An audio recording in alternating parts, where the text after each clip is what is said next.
So, Ant-Man and the Wasp: Quantumania. It was released. It's not done very well. It's all but a bomb. And it will be dead down deep in the dirt as of this weekend because of Creed 3. And then next weekend, we've got 65. And then the weekend after that, we've got Shazam, so on and so forth. There's just so many movies being released now. It's done. It's dead in the water. The writer of that movie has come out and done some interesting interviews. Said that he doesn't actually care what you guys think. He has confirmed to himself he's right. He doesn't care about the negative reviews. But this writer is writing the Kang Dynasty. And yeah, he's come out and said stuff about that as well, whether the reception will affect what he's writing for that film. A bit big-headed. He thinks that's going to be the biggest film of all time. All right. It's not going to be. That's for sure. But anyway, ladies and gents, please do hit subscribe, turn the bell notifications on. Let's dive into this and let's see how deep the rabbit hole of Marvel's stupendous dive goes, shall we? This is an article on the Daily Beast because they interviewed him. Ant-Man and the Wasp: Quantumania writer doesn't care if you hated the movie. He should. He really, really should. Why? That's your audience. That's the people you want to please. You're not making the film for you. You need to make the film for the fan base, the audience, the people that are paying. You should care. But anyway, obviously it's bombed. It's not done very well. And he says this. To be honest, those reviews took me by surprise. Yes, that does typically happen when you smell your own farts in Hollywood. I was in a pretty low spot, and those were not good reviews, and I was like, what the? Yes, how could you possibly write something that people don't like? I'm really proud of what I wrote for Jonathan Majors, who plays the villain Kang, and Michelle Pfeiffer. I thought that was good stuff, you know? And so I was just despondent, and I was really sad about it. I'd like to see the original script, because you know what? Maybe the original script was better, but what was put on film was poorly written. But obviously, you know, we have it here. There's something funny about review scores and box office grosses. They each tell their own side of the story. As any moviegoer knows, rarely is any drama so black and white. I went to a showing of the movie, he said. And an audience was laughing as one of those Sullivan's Travels, watching the movie with the prisoners moments. Right, okay. So he went to go watch a movie with people, and he was like, oh, they like it. Therefore, everyone likes it. And anyway, he continues, says, I'm like, God damn, no. The reviews are wrong. I'm right. MODOK is great. I'm pretty happy with it overall, and I think I learned how to take a punch this week. And now that I learned that it's not too bad, I can just get on with making things. Yeah, okay, fine, sure, whatever. That might be the case. But hey, here we have it. Are those negative reviews going to affect his plans for the Kang Dynasty? No, basically. No. Despite some positive early buzz from the premiere. Yeah, disagree.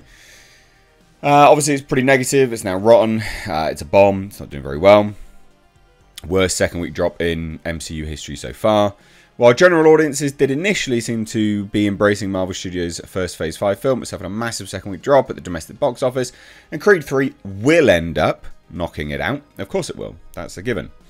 But the writer, which we've just covered already, has previously admitted that the reviews took him by surprise, and the movie's chilly reception is something he did take to heart. However, will that affect his ideas for the Kang Dynasty?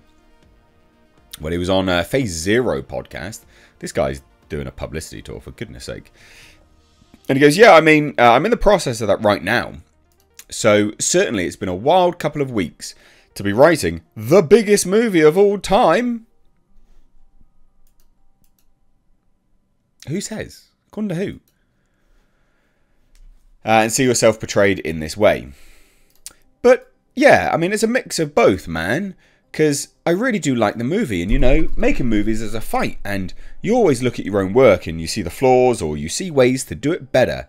But, man, writing Jonathan Majors was like the thrill of a lifetime. And getting that MODOK stuff in there was such a joy. It could not have been a more thrilling experience. What does that have to do with anything? Honestly. And also, the fact that you're literally saying, well, you know, I see the flaws in my own film. We've just read another interview where you're happily sat there going, no, I'm right. It's been really charming and really heartwarming to see it find its audience, and the people who get it really get it. It's kind of fun to have a movie people have strong opinions on. I had to get used to that. It's sort of a whack to the face. But I also feel like I've grown up a little bit. I'm alive, and it's like, I'm very excited to write the next one. It's not affecting the work right now. But we'll see if my badge has been locked out of Disney. We'll see if I can get into the building. He's literally saying he might be fired. That's hilarious. So look, at the end of the day, if it doesn't affect his writing and he stays on board, that doesn't bode particularly well, does it? For the biggest movie of all time. Who says? According to who? Such nonsense. He doesn't care. He wrote MODOK. He loves it. And he saw people that also liked it. So you're all wrong, people that didn't like it. God, what a pathetic attitude to have. Absolutely pathetic attitude. It's such a shame. Such a shame how far Marvel has fallen and continues to fall.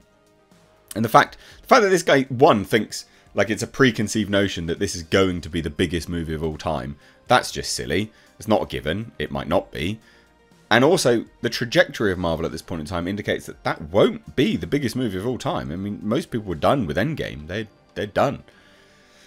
I could be wrong. You know, that movie could come out and would have $5 billion.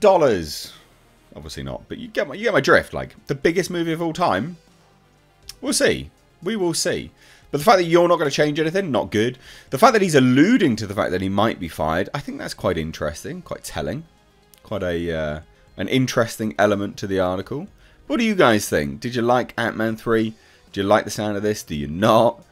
But this is a byproduct of Hollywood in general, is that they're so far into drinking their own Kool-Aid, they don't quite want to accept or realise that, yeah, you could have just made something that was shit.